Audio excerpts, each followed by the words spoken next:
Monsieur le Président, Mesdames les ministres, Madame la Présidente de la Commission, Messieurs les rapporteurs, chers collègues. Sur le budget des anciens combattants, je ne reprendrai pas les éléments développés par le rapporteur de la Commission des Finances, mon collègue Jean-Paul Dufrègne, qui conduisent le groupe de la gauche démocrate et républicaine à ne pas voter ce budget des anciens combattants. Je développerai 3 points qui ne sont pas d'ailleurs une remise en cause particulière de la majorité actuelle, parce que les 3 points que j'aborde sont dans la continuité des majorités successives, je pourrais presque dire depuis des décennies. Premier élément, c'est la question de la souveraineté, de l'indépendance de notre armée. À partir de quelques exemples, le canal de radio sur les avions Rafale français directement lié à l'état-major de l'OTAN, les catapultes de fabrication américaine propulsant les avions embarqués sur le porte-avions Charles de Gaulle, les fusils allemands en remplacement des FAMAS assortis d'une clause de maintenance mettant la France dans la dépendance, Naval Group qui ne produit plus prioritairement pour l'armée française, par exemple les petites frégates plus facilement vendables à l'export, alors que cette orientation ne correspond pas aux besoins de l'armée française.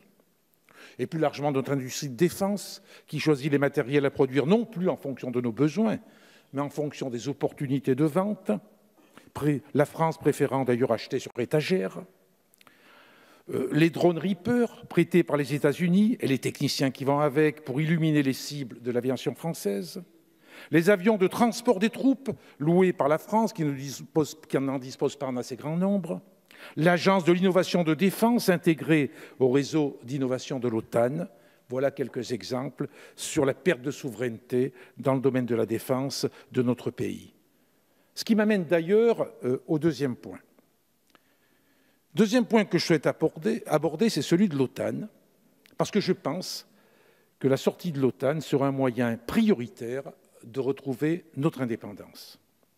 J'ai conscience, tout à fait conscience, que cela implique un processus long et un investissement de la nation dans des moyens humains, matériels, financiers. Ça ne peut pas se déclencher par un coup de baguette magique. Je remarquerai cependant que la contribution financière de la France à l'OTAN pourrait être réorientée vers d'autres postes aidant à cette sortie. Voilà pourquoi nous proposons dans un premier temps une sortie immédiate du commandement intégré de l'OTAN. Ce serait une première étape. Nous pensons qu'il faut ouvrir aussi en France un grand débat populaire sur ce que doit être une politique de défense et de sûreté libérée de l'OTAN, assurant l'indépendance des peuples européens. Faut-il rappeler que l'OTAN elle-même est en crise?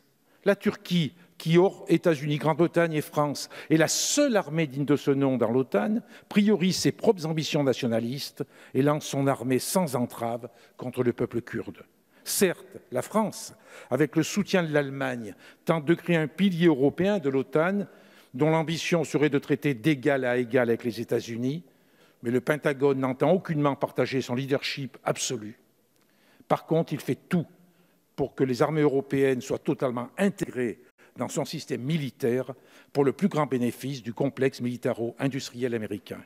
Un exemple édifiant, parmi d'autres, c'est celui de la réglementation ITAR, avec ce droit de regard sur tout armement si les armements ont des composants américains. Je terminerai sur un point auquel je tiens beaucoup, c'est celui de la dissuasion nucléaire. Je pense que la composante nucléaire, il faut en parler qu'on en parle très peu. Bon, je pourrais rappeler le coût monstrueux, 4,7 milliards d'euros cette année sur le budget, sur 25 milliards d'euros en 5 ans. Ça représente environ 13 millions d'euros par an. Je remets fondamentalement en question le postulat selon lequel l'arme nucléaire, seule, apporte une garantie de sécurité ultime à la France et aux pays qui en sont dotés. Je soutiens que les dangers d'un arsenal nucléaire sont bien supérieurs aux bénéfices apportés à son possesseur pour 3 grandes raisons. Tout d'abord, le risque de prolifération vers des États ou organisations malveillantes ou instables.